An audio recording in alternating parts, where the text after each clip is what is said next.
Are we live? I hit go live, but it's not showing live yet. Hmm.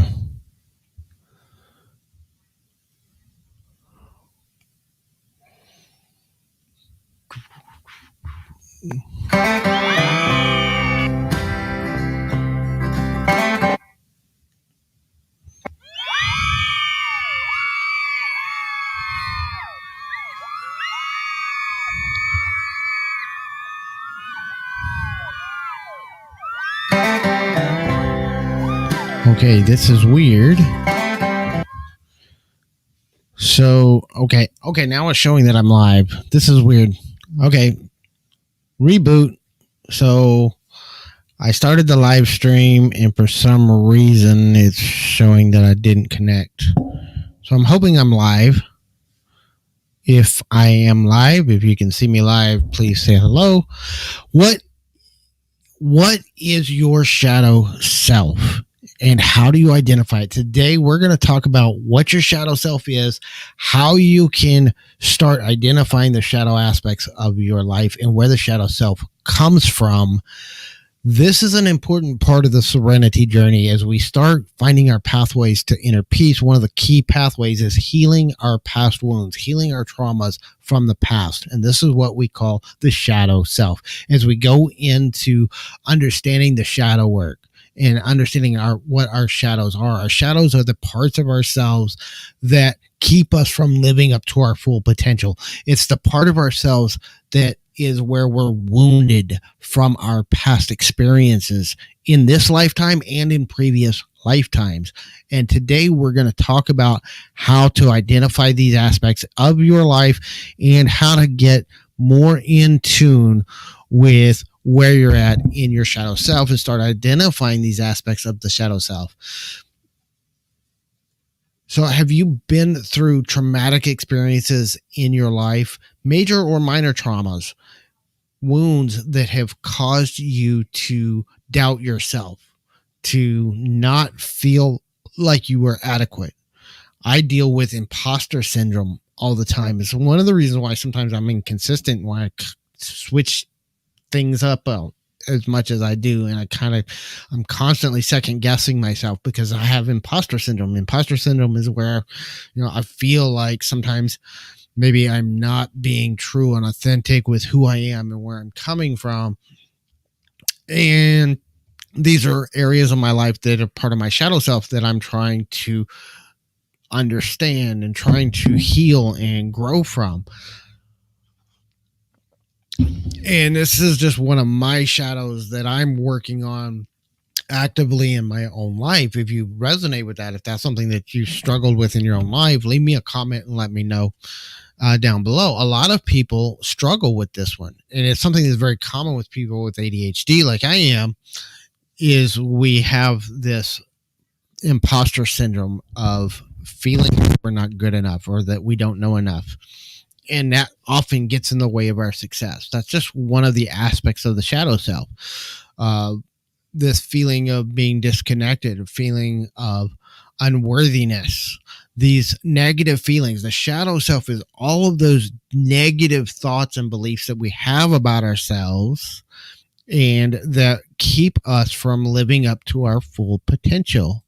Hello, Mookie. I hope you're having a fantastic day. Thanks for joining us today. So, as we dive into the shadow work, the shadow self, we want to understand the shadow self is all of the negative beliefs that we have about ourselves, all those negative ideas that really come from outside of ourselves. They come from other sources. They come from the traumas that we experienced, maybe bullying. I was bullied a lot in high school, and I got it at school, and then I got it at home too. And so because of some of those deep wounds that I had going through life, I have had a lot of experience in understanding the shadow self. And I've spent a lot of my time whenever I started this journey. It started by diving a lot into my own shadow self and being depressed and almost to the point of not wanting anything to do with anybody and wanting to just separate myself from the rest of the world. And it was a very difficult time for me to go through that. But as I started recognizing what it was, I started healing and I started finding my own path. Diagnosed with ADHD when I was diagnosed in third grade. I was like, what, 8, 9 years old when I was diagnosed. I was grow up on Ritalin. In fact, that was one of the things that I learned later was, when I was 19, I went through an attempted suicide. And one of the reasons why was because I was depressed already and I had a lot of these negative beliefs about myself in the shadow self. But I also came off of Ritalin cold turkey without being weaned off of it, which sent me into major depression and anxiety and suicidal tendencies, which is very typical for people that grew up on Ritalin. I didn't learn that until years later. And luckily I had a friend of mine that recognized the signs and got me help and got me on the path of healing. And that's what got me actually into spirituality and started my own healing journey. I started working with a Native American group and worked with a healer in that way for about the next 10 years. And started learning and studying all these things that I'm talking about now. But the shadow self is where I have been wounded. The shadow self, and some of those aspects of the shadow self, we come from our traumas in this lifetime, but some of those shadow selves are things that we bring with us from previous lives. I do believe in reincarnation myself. If you choose to believe in it or choose not to, that's, something for you. For me personally, I believe this in reincarnation, and I believe we bring parts of that shadow self with us from our previous lifetimes. In my own experience, I've been able to do some past life regression work, and I've been able to see where some of the things that I've been dealing with in this lifetime have been things that came from major things that I did terribly wrong in previous lifetimes myself, because I have not always been the sweet, loving, gentle person that I am today. Even though I'm not always that sweet, loving, gentle person that everybody sees. That's the part of me that I show publicly, but it's not all of who I am. And sometimes I can be quite opinionated and an asshole at times. But I try not to portray that part of myself, even though I have it.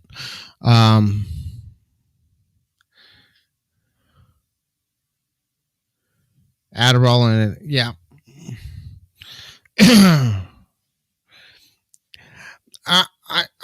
I did fairly well on Ritalin. I've never taken. I'm not on any ADHD meds now. I probably should be, but I'm not. Part of that's financial though, because it's expensive, especially when you don't have insurance, and not all insurance will cover it. And they've changed how they diagnose and prescribe some of that stuff over the years too. And I would have to go through a whole bunch of stuff that insurance won't cover, and I can't afford it. So I'm currently not medicated. I've been self-educating and working on things myself and finding alternative treatment methods.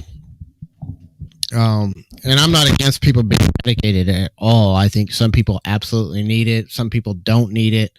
Some people are able to manage it. I would probably do better if I was medicated in some areas, but it also pretty much all the medications do kind of shut off other aspects of myself that I think are critical to my own life. So that's part of why I don't do it, but I'm not against anybody being medicated. I know there's a lot of people that are like, oh, you have to stay away from all the meds. No, some people need it and some people function better without it. So you also have to, kind of understand yourself and find your own coping mechanisms. Setting up structures in place. That's one of the things that I'm working on a lot myself, is setting up structures in place to compensate for the downsides of my ADHD. and the imposter syndrome specifically. One of the biggest things for me in my own shadow work is dealing with my imposter syndrome. It's one of the reasons why I quit YouTube in 2014 and deleted all the content that I had on this kind of stuff back then. And some of that was because of this imposter syndrome. And then I got a bunch of negative feedback that fed into that imposter syndrome. And I felt like I wasn't doing good enough, or that I wasn't intelligent enough. I didn't know enough. And that's one of the things that even now you see sometimes, I'm here and then I disappear for a few weeks and then I come back and then I disappear again. Some of that's dealing with that imposter syndrome. Some of it's dealing with my own executive dysfunctions, with my ADHD, which I've been dealing with a lot lately. And some of it's dealing with family issues. We still got a lot going on with Emily. She's been up and down. We've got a surgery coming up in 2 weeks that we're trying to get ready for. And we've already delayed that surgery 3 times. And we're trying to keep her well so that we can get her through this surgery, because she really needs it. But a lot of those things help get in the way of me being present here on YouTube as much as I want to be. But one of the things that we're working on as we start dealing with the shadow self, is I start dealing with my own shadow self, is identifying what the shadows are in my own personality. And for doing this, one of the things that I do is I start writing things down. I really believe in writing down a lot of stuff and journaling a lot. One of the things that I journal about a lot within the shadow wounds is start identifying those things that trigger my dysfunctions, that trigger me to fear, frustration, anger, judgment. What are those things that are triggering me? And as I started writing these things down, I started seeing patterns, and those patterns started showing me where we're wounded and what we are.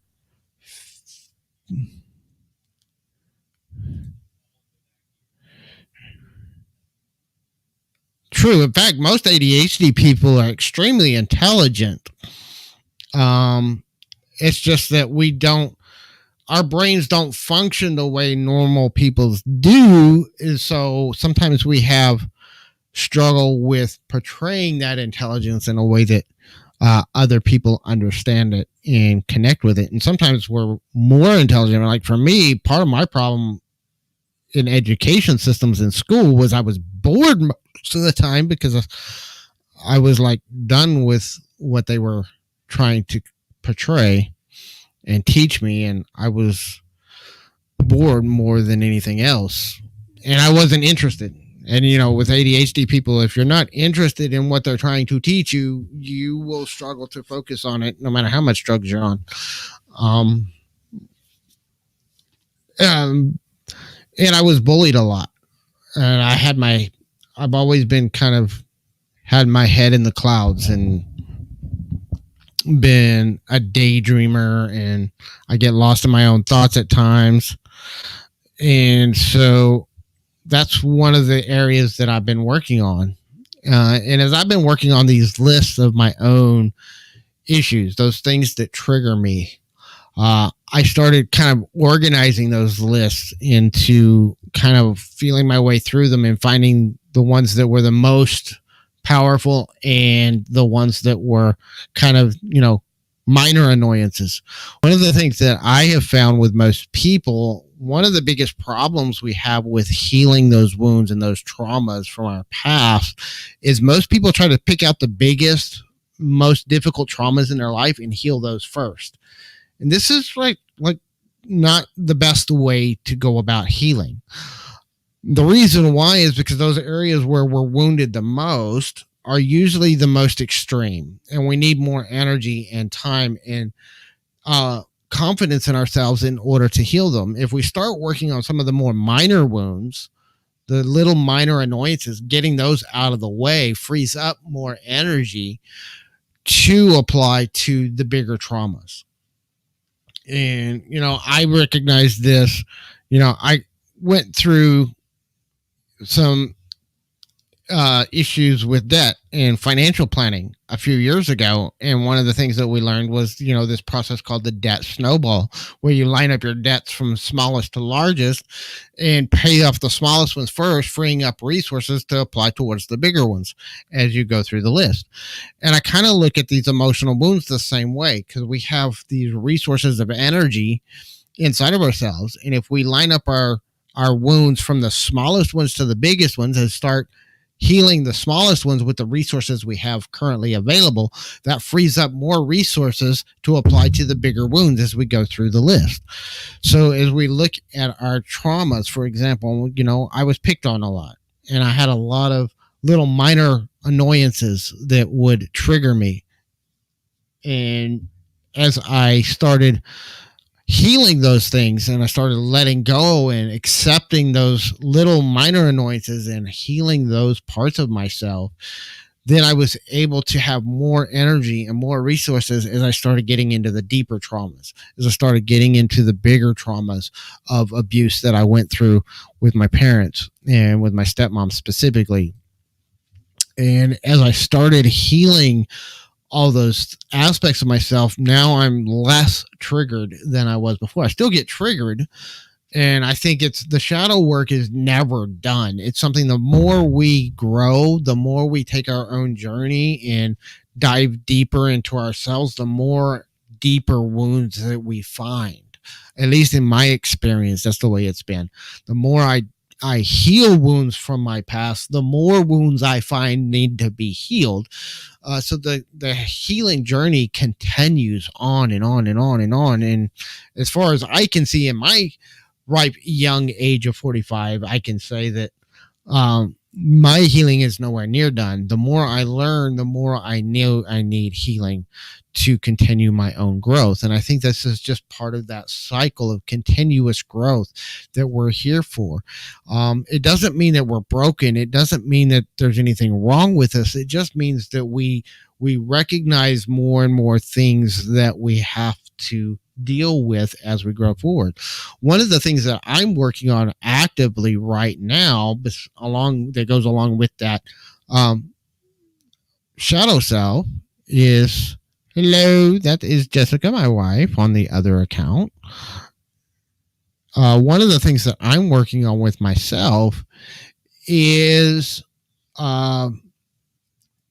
dealing with my lack of assertiveness. And as I started diving into what keeps me from being assertive, from putting myself out there, some of it is wounds from this lifetime. It's some of the abuse I went through as a child. I was never allowed to have my own voice. I was never allowed to stand up for what I believed in. Anytime I did, the beatings got worse. Anytime I did, the trauma was worsened by trying to stand up for those things in myself. And it caused a lot of conflict. It caused a lot of damage that has taken me years to overcome. And so because of that, I've never been very assertive. I've always had a problem with putting myself out there. And then when I have this imposter syndrome, that makes it even worse, because that makes me second guess everything that I do. And so as I've been going through my own life and my own healing, one of the things that I've been able to recognize within myself is that I have to be more assertive. As I come into it, then I started looking into past life regression. I started looking into astrology earlier this year, which I've been talking about astrology in several of my videos because it's been something I've been studying a lot for the last several months. And it's funny because one of the things that I've come to recognize is two major areas in my life. One is called Chiron, which Chiron, I'm in the middle of my Chiron return right now. It's in the same sign where I was born with it. And Chiron represents your wounds from past lives that you bring with you. My Chiron is in Aries, which is the warrior. It's the fire sign. It's ruled by Mars. My Mars, which represents my assertiveness, is in retrograde in my birth chart, which means Mars was basically moving away from the Earth at the time of my birth. And because of that, I internalize things more, and I don't externalize very easily. And I have to, that's one of those wounds that I brought into this lifetime that I have to learn to overcome so that I can do the things that I need to do and be more assertive. Um, Everything is, yes, I'm doing better. One of those mottos, and I did a video on this, one of my mantras for life is I'm not where I want to be, but I'm better now than I used to be. And this is something that I work on every day. Every day, I'm trying to be better than I was before, than I was yesterday. Am I working on making progress? It's not about perfection. None of us are perfect, and none of us ever will be perfect. But can I say I'm better now than I used to be? And that's something I try to live by every day. Just keep moving forward, keep healing, keep growing, keep learning more so that I can go deeper inside myself. One of the things about understanding the shadow self is the shadow self, these wounds of the past are mainly in your subconscious mind, not in your conscious mind. You're not going to be consciously aware of them. This is why I promote things like meditation, because meditation bridges that gap between the conscious and the subconscious so that you can bring those subconscious wounds into your mind. And it's hard to do, especially at first.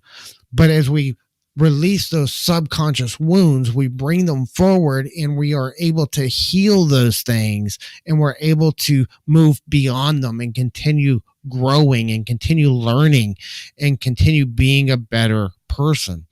I started learning about the subconscious mind about 30 years ago. I was given a book called The Game of Life and How to Play It, written by Florence Scovel Shinn. You can find it anywhere. It's actually in Creative Commons now. Its copyright has expired, so it's available freely all over the place. But you should read the book, The Game of Life and How to Play It. And it really helped me to start understanding the subconscious and the conscious mind.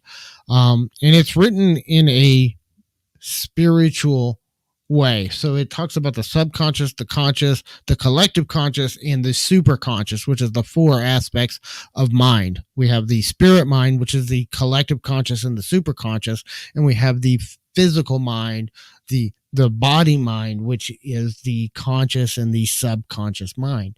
Most of our wounds that we're working on and our habitual patterns focus on the subconscious mind. They're below consciousness. And this dominates 95% of your behavior comes from your subconscious mind, not your conscious mind.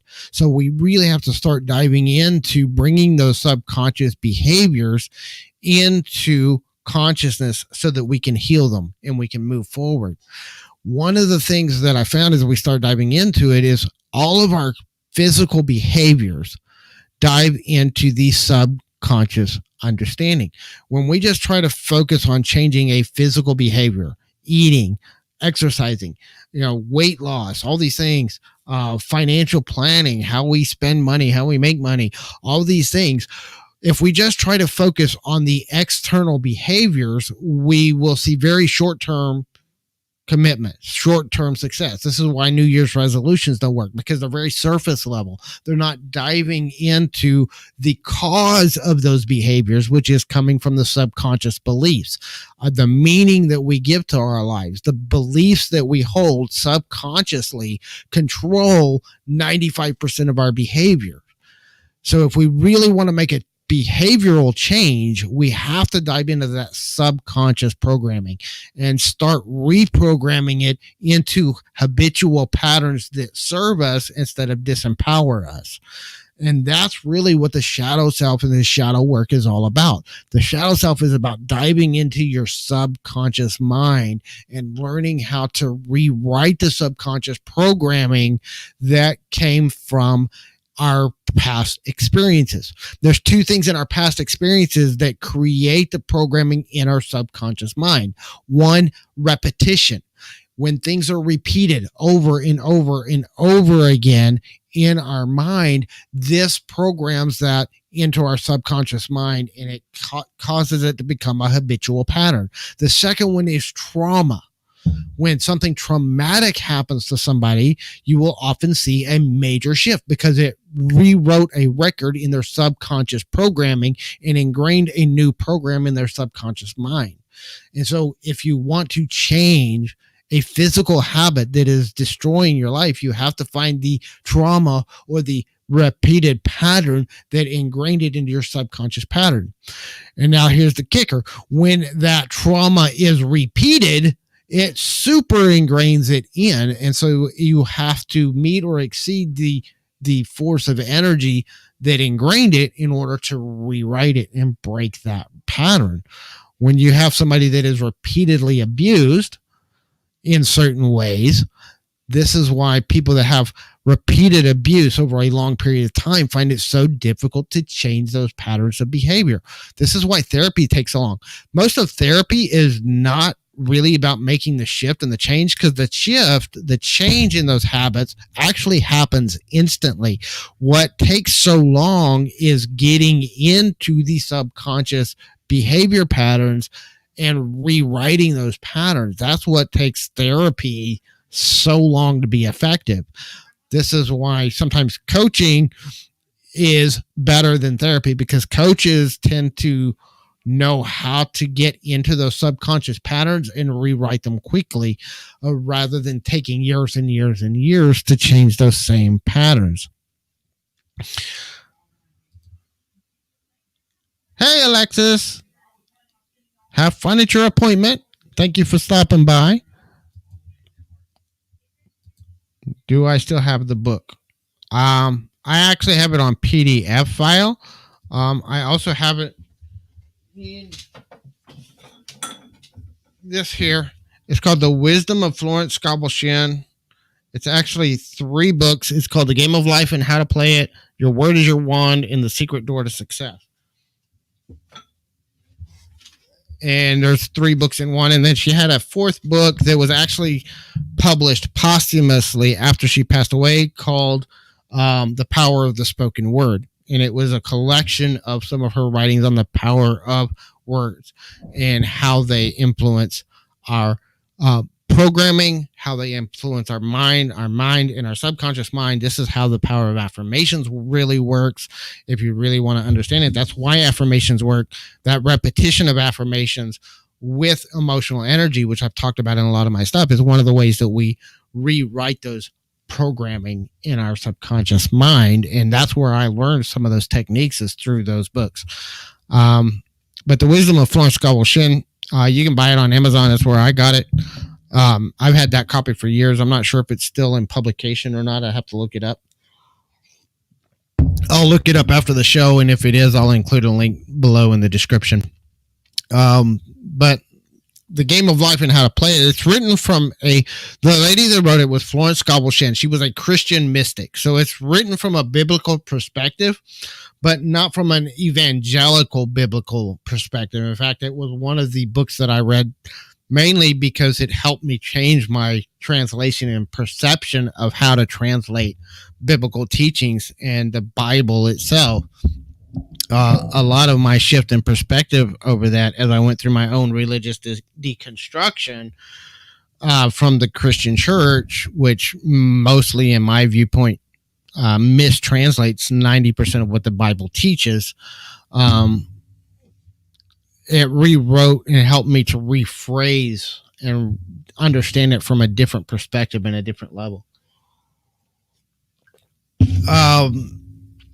But it's a very good book, whether you're Christian or not. It still has a lot of great understanding into the workings of the mind, the subconscious mind, the superconscious mind, which is our connection to spirit and to God, and the collective consciousness, which is our connection to all of humanity, and where we can actually connect to. This is where psychics actually work from, is from connecting to the collective consciousness of humanity and being able to tap into the collective field of knowledge that's out there. Because every thought that's ever been thought is just energy, and energy doesn't dissipate. Once energy is created, it goes somewhere, and this is where it goes, is that collective consciousness, where every thought that's ever been thought exists. Now, every thought does not necessarily ring true. So just because you can tap into thoughts and ideas from the collective doesn't necessarily mean that they're truth. It means that they're thoughts that have been thought. and how to discern those and connect with those is a whole nother realm of study for a whole series of videos. It takes a long time to study that. But when it comes to healing our shadow self, we start bringing in our subconscious programming and bringing it into consciousness and bringing it into our awareness. And then we start healing that part of ourselves from a place of empowerment and from a place of ability to grow and prosper. As we start diving into where the shadow self comes from, this is where we start identifying those traumas and the wounds that we went through. Whenever it comes to healing the shadow self, I kind of follow the fear method, and it's not falling into fear as in fearing it. It's about using fear as an acronym. You want to face it, embrace it, accept it, respond to it. So face it, embrace it, accept it, respond to it. This is kind of the core of how you can rewrite that agreement with your subconscious programming. So you have to face it. You have to look at it and know it and acknowledge it. You have to embrace it. So you have to accept it as a part of who you are. It's a part of where you've come from. And accept it holistically with love and compassion for yourself.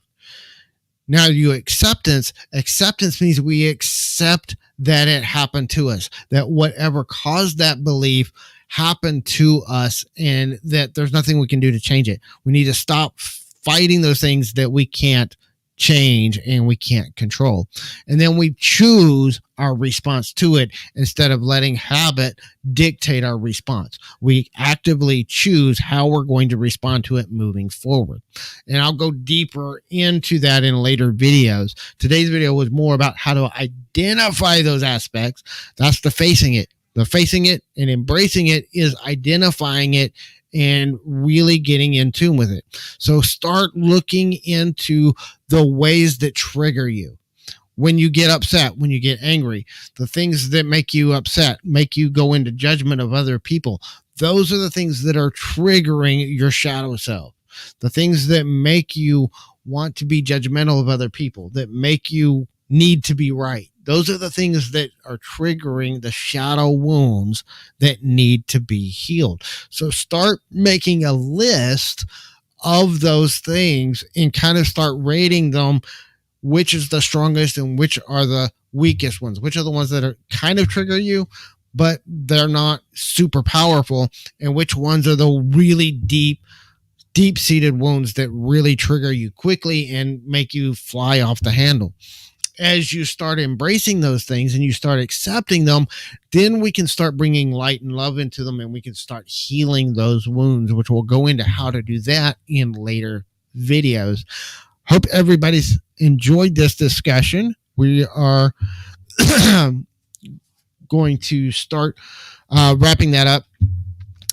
So facing your shadow self is one of the most important things you can do. In some of our upcoming videos on the shadow series, we're going to talk about, once we start identifying the shadow self, then how do we start the process to heal them? How do we start that process of fearing them? And how do we go through that process of embracing and accepting them and choosing how to respond to them and rewriting our agreement with reality? We're going to talk about that in some of the upcoming videos. So I hope that this has been helpful. We'll see y'all next time. Y'all have a fantastic day.